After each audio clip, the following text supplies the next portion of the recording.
तो आइए दोस्तों, आज की क्लास में हम हिंदी व्याकरण के बहुत इंपॉर्टेंट और सरल सा टॉपिक अर्थ के आधार पे वाक्य के सभी भेदों को समझेंगे, ट्रिक के माध्यम से समझेंगे और जो क्वेश्चंस आपको हर बार और बार बार पूछे जाते हैं उन्हीं एग्जाम्पल से हम यहाँ पर प्रैक्टिस करेंगे।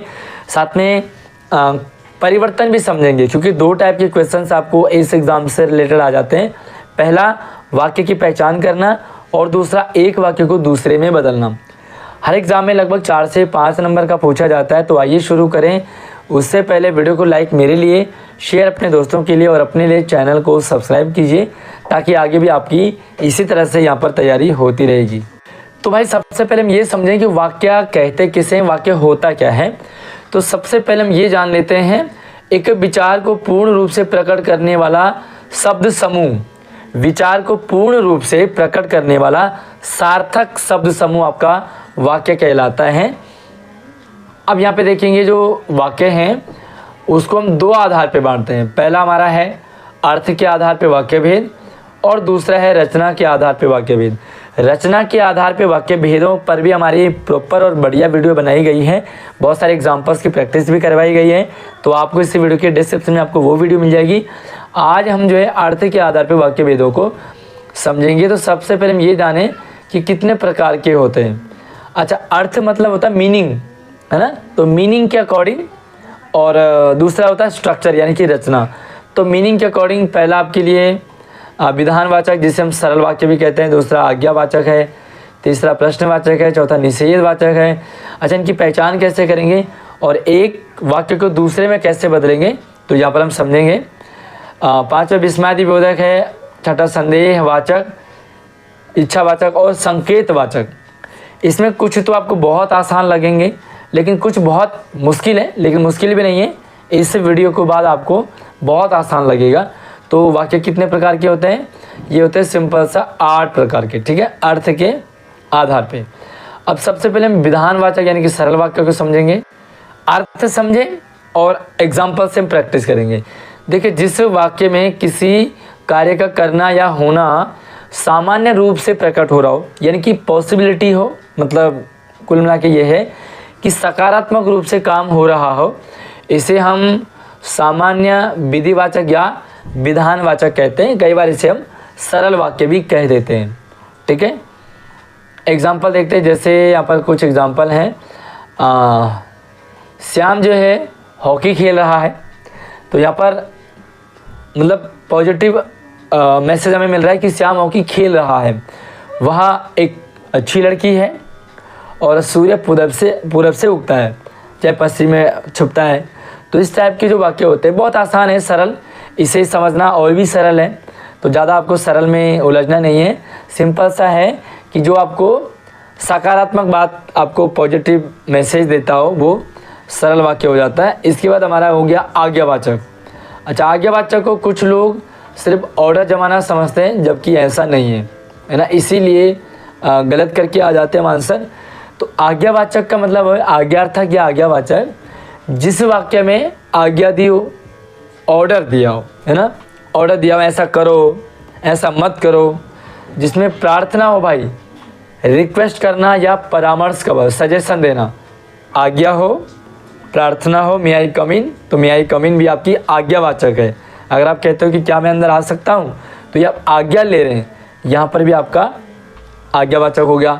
या परामर्श दे रहे हैं, तो इसे आप आज्ञावाचक या आज्ञार्थक कहते हैं। जैसे यहाँ पर कुछ एग्जांपल है, ऊपर चले जाइए, तो भाई ऊपर चले जाइए, यहाँ पे आदेश दिया गया है। सड़क पर नियमों का पालन करें, तो यहाँ पर जो सड़क के नियमों का पालन परामर्श से दिया जा रहा है ना, सजेशन, सलाह। कृपया शांत रहें, तो ये रिक्वेस्ट की जा रही है। सिंपल सी बात है, देखो यहाँ पर आदेश दिया जा रहा है, ऊपर चले जाइए, नीचे बैठो, ये काम करो, है ना, ये आपका परामर्श है, सड़क के नियमों का पालन करें। और ये है कृपया शांत रहें, रिक्वेस्ट की जा रही है। तो चाहे रिक्वेस्ट हो, चाहे प्रार्थना हो, चाहे आदेश हो, और चाहे हम कोई परामर्श दे रहे हो, सब में आज्ञावाचक होता है। तीसरा टाइप का प्रश्नवाचक, बहुत आसान है। प्रश्नवाचक में ज़्यादा आपको उलझना नहीं है, बस सिंपल सी बात है, जहाँ पे क्वेश्चंस पूछे जा रहे हो, जिस वाक्य में कोई प्रश्न पूछा जा रहा हो, ज़्यादा घुमावदार नहीं है और एग्जाम्पल भी आपको समझ में आ जाएंगे। कहाँ से आ रहे हो, क्या पाठशाला कल जाओगे, क्या आप कल पाठशाला जाएंगे, क्या कल की छुट्टी है, आपकी कौन सी क्लास है। तो आपकी कौन सी क्लास है ये भी आपका प्रश्नवाचक है। मुझे कमेंट में ज़रूर बताएं कि आपकी कौन सी क्लास है। साथ में आप हमसे इंस्टाग्राम, व्हाट्सएप, फेसबुक, ट्विटर सभी जगह से हमसे संपर्क कर सकते हैं। सारे नंबर, आईडी सब कुछ डिस्क्रिप्शन में दे रखा है। भाई एक ट्रिक है इसकी, मतलब एक पहचान करने की कि सभी वाक्यों के अंत में क्या होता है, ये क्वेश्चन मार्क लग जाता है, प्रश्नवाचक। कैसे, ऐसे लगाते हैं ना, ऐसे। तो ये आपका प्रश्नवाचक हो गया। अब अगला जानते हैं, और अगला है आपके लिए निषेधवाचक। थोड़ा सा इसे और समझते हैं। निषेध यानी कि नकारात्मक। नकारात्मक का मतलब होता है नेगेटिव सेंटेंस, जिन वाक्यों के काम का ना होना का पता चले, ना होना प्रकट हो, उसे हम नकारात्मक या निषेधवाचक कहते हैं। बहुत आसान है। जैसे आज मैं दिल्ली नहीं जा रहा, आज मैं दिल्ली नहीं जाऊंगा, आज मैं काम नहीं करूंगा, है ना, आज आज से मैं उल्टे काम नहीं करूंगा। तो जो भी है आप उसमें ना का प्रयोग, चोरी मत करना, ठीक है। तो यहाँ पे आपको मना किया जा रहा है। तो देखो इसमें ना, मत, ये सारे शब्द आते हैं और आप समझ जाएंगे कि ये निषेधवाचक है। अगला है विस्मयादिबोधक। अब जो आगे के चार टाइप थे वो बड़े आसान से, थोड़ा सा टफ अब लगता है, लेकिन आप समझेंगे तो टफ नहीं लगेगा। विस्मयादिबोधक का मतलब होता है हैरान। तो भाई सिर्फ हैरान करने वाली बात नहीं, जहाँ पे हर्ष हो, खुशी, जहाँ पे खुशी की बात आ रही हो, आपको अच्छा लग रहा हो, शोक हो रहा हो यानी कि कोई दुख हो रहा हो। भाई खुशी में भी आप चौंकते हैं, दुख में भी चौंकते हो, ओह माय गॉड। तो यहाँ पर भी आप विस्मयादिबोधक हैं। और वाव में भी हर्ष है, दुख हो, आश्चर्य हो, शॉक्ड हो जाए आप, तो सारे आपके विस्मयादिबोधक होते हैं। और यहाँ पर संबोधन का चिन्ह लगता है, ठीक है। यहाँ पे आप देखोगे तो अरे तुम इतने बड़े हो गए, है ना, तो अरे तुम इतने बड़े हो गए हो, आपको बधाई हो। तो यहाँ पे आप देखोगे तो ये जो चिन्ह है ना, ये विस्मयादिबोधक का है। आहा कितना सुंदर मौसम है, तो ये वाला चिन्ह है ना, ये विस्मयादिबोधक है। तो विस्मयादिबोधक वाक्यों को पहचानेंगे आप इस एक डंडा और इसके नीचे एक बिंदु, जहाँ पर भी ये सिंबल आपको मिले समझ जाइए वो विस्मयादिबोधक है। आगे देखोगे तो थोड़ा सा ये और टफ है, और अगर समझ लेंगे तो टफ नहीं लगेगा, है ना। चलिए देखते हैं संदेहवाचक। संदेह का मतलब होता है डाउट, शक करना, कन्फ्यूज सा होना, मतलब क्लियर ना होना। जिस वाक्य में कार्य के होने के विषय में शक हो, संदेह लगा हो, संदेह व्यक्त हो, वहाँ पर संदेहवाचक डाउट हो, शक हो, संदेह हो, श्योर ना हो। तो भाई संदेह से आप समझ जाइए, संदेह का मतलब शक, डाउट। कदाचित वह कक्षा में पास हो जाए, तो ये मतलब शक बताया जा रहा है, भाई पास भी हो सकते हैं, फेल भी हो सकते हैं। संभवतः वह पहुंच गया होगा, है ना, तो भाई संभवतः में मतलब संदेह हो रहा है कि पहुंच भी गया होगा, नहीं भी पहुंचा होगा, शायद उसे यह बात पता ना हो। तो जो भी संदेहवाचक है ना, वहाँ पर ज़्यादातर आपने देखा होगा कि वहाँ पे शायद शब्द आपको संभवतः या कदाचित इस टाइप के शब्दों से शुरू किया गया वाक्य आपका निश्चय ही संदेहवाचक कहलाता है। अगला है आपका इच्छावाचक। और भाई इच्छावाचक और भी थोड़ा सा आसान है ना, लेकिन समझना बहुत ज़रूरी है। जिस वाक्य से इच्छा, जैसे इसके नाम से पता चल रहा है, इच्छा है, कोई कामना है, शुभ कामना या कोई आशीर्वाद देने का भाव पता चले, वहाँ पर आपको इच्छावाचक वाक्य वो होता है, ठीक है। आप कुछ एग्जाम्पल देखते हैं। काश मेरे भी पंख होते, है ना, तो इच्छा जताई जा रही है। आपकी यात्रा मंगलमय हो, आशीर्वाद दिया जा रहा है। ईश्वर तुम्हें दीर्घायु करें, आशीर्वाद दिया जा रहा है। नव वर्ष की बधाइयाँ या नव वर्ष मंगलमय हो, तो ये क्या है, शुभ कामना संदेश है, ठीक है। तो वही शुभकामना हो जहाँ पे आपका वहाँ पर इच्छावाचक। अब अगला देखेंगे, उसके बाद हम करेंगे वाक्य परिवर्तन। एक वाक्य को दूसरे में कैसे बदलते हैं। भाई संकेतवाचक थोड़ा सा टेढ़ा है, और यहाँ पर इसे आप समझना बहुत ज़रूरी है। जिस वाक्य में किसी कार्य का होना किसी दूसरी बात पर निर्भर करे, उसे संकेतवाचक कहते हैं। सिंपल सी बात है, संकेत वाचक में 2 सेंटेंस होते हैं, एक सेंटेंस दूसरे पर डिपेंड होता है ना, निर्भर होता है। अब यहाँ पे देखो, घंटी बजते ही छुट्टी हो जाएगी, है ना। तो देखो 2 चीज़ें हैं, एक तो घंटी का बजना और एक छुट्टी का होना। जैसे घंटी बजी वैसे छुट्टी हो गई, तो ये भी आपका क्या है, ये एक तरह से मतलब संकेतवाचक है। आगे देखो यहाँ पर, यदि कहना मान जाते तो चोट नहीं लगती, यदि मेरी बात मान जाते तो चोट नहीं लगती, यदि सावधानी से चलते तो चोट नहीं लगती। तो ये सारे आपके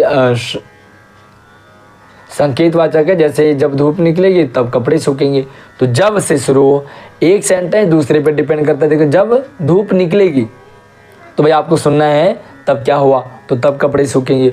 यदि मन लगाकर पढ़ोगे तो पास हो जाओगे। तो एक सेंटेंस दूसरे पर डिपेंड होता है, वही आपका संकेतवाचक है। अब आगे देखेंगे हम परिवर्तन की बात करेंगे, और परिवर्तन भी बहुत आसान है। एक वाक्य को दूसरे वाक्य में बिना भाव बदले बदलना वाक्य परिवर्तन कहलाता है। भाई एक सेंटेंस को हमने दूसरे सेंटेंस में बदला, लेकिन टाइप भले अलग हो, मीनिंग वही होना चाहिए, अर्थ वही होना चाहिए। अब यहाँ पे देखो, जैसे विधानवाचक है, भाई एक ही सेंटेंस को हम हर टाइप के सेंटेंस में बदलेंगे। जैसे विधानवाचक है, भाई अशोक राजनगर में रहता है। अब आप कहाँ रहते हो, आप एक प्यारा सा कमेंट करें और उसे साधारण वाक्य में, जो विधानवाचक है उसमें एक सुंदर सा सेंटेंस लिखें नीचे कमेंट में कि आप कहाँ रहते हो, आपके स्कूल का क्या नाम है। ठीक है। दूसरा है, अब हमने इसी को बदल दिया विस्मयादिबोधक में, तो विस्मयादिबोधक में आपको ये वाला चिन्ह लगाना है, अरे अशोक राजनगर में रहता है, तो आपने अशोक राजनगर में रहता है, उसी को आपने अरे अशोक नगर राजनगर में रहता है अशोक, तो ये आपका विस्मयादिबोधक हो गया। तीसरा है प्रश्नवाचक। तो भैया सिंपल से सेंटेंस को प्रश्नवाचक में बदलना बहुत आसान है। क्या अशोक राजनगर में रहता है, तो देखो सिंपल सा क्या लगा दिया और ये क्वेश्चन मार्क लगा दिया। अगर आप क्या नहीं लगाते तो ये सेंटेंस में क्या होता है कि अशोक नगर क्या राजनगर में रहता है, तो तब भी आपका प्रश्नवाचक हो जाता है। और निषेधवाचक में भाई ना कब पता चलेगा, नेगेटिविटी, अशोक राजनगर में नहीं रहता है। विधानवाचक में था कि अशोक राजनगर में रहता है, और निषेधवाचक में है कि अशोक राजनगर में नहीं रहता है। ठीक है, एक ही सेंटेंस को बदल रहे हैं। अब संदेहवाचक को भाई आपको डाउट शक लगना है, तो शायद अशोक राजनगर में रहता है ना, तो कंफ्यूज आप हैं, श्योर नहीं है, शायद अशोक नगर में शायद अशोक जो है राजनगर में रहता है। आगे आज्ञावाचक, अशोक तुम राजेंद्र नगर में रहो, है ना, तो भाई ऑर्डर दे दिया। सातवें हैं इच्छावाचक, काश अशोक राजेंद्र नगर में रहता।